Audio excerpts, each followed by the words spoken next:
রসুল সাল্লাল্লাহু সাল্লাম এমন একজন রিপুজয়ী মহামানব ছিলেন যিনি সাহাবীদের সঙ্গে কখনোই রাগারাগি করতেন না।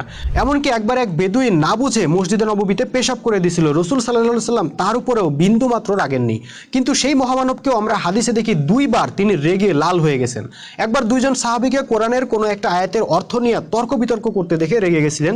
আরেকবার একজন সাহাবী তাকে খুঁটায় খুঁটায় প্রশ্ন করতেছিল, সেইটা দেখে রেগে গেছিলেন। জানি না ওই সময়ের সাহাবীরা রাসূলুল্লাহর এই রাগের কারণ আসলে বুঝতে পারছিলেন কিনা, কিন্তু এই যুগে আমরা নিজেদের চোখেই দেখতে পাইতেছি কোরআনের আয়াত নিয়ে তর্ক বিতর্ক আমাদেরকে অধঃপতনের কোন জায়গায় নামায় আনছে। তাফসিরের নামে যখন থেকে কোরআনের আয়াত নিয়ে তর্ক বিতর্ক শুরু হয়েছে, এক আয়াতের 10 রকমের ব্যাখ্যা বের করা শুরু হয়েছে, তখন থেকেই মুসলিম উম্মার অনৈক্য সংঘাত শুরু হয়েছে, আর ঐক্যের পথ বন্ধ হয়ে গেছে। দ্বিতীয়ত, অপ্রয়োজনীয় তুচ্ছ বিষয় নিয়ে খুঁটায় খুঁটায় প্রশ্ন করা আমাদের স্বভাবে পরিণত হয়েছে। যে বিষয়ে আল্লাহ কিছু বলেননি, যে বিষয়ে আল্লাহ রসুল কিছু বলেননি, সে বিষয় নিয়েও আমাদের প্রশ্নের মাসলা মাসাইলের কোনো শেষ নাই। কোনো বিষয়ে আল্লাহ যদি কোরআনে একটা আয়াত দিয়ে থাকেন, সেটা নিয়ে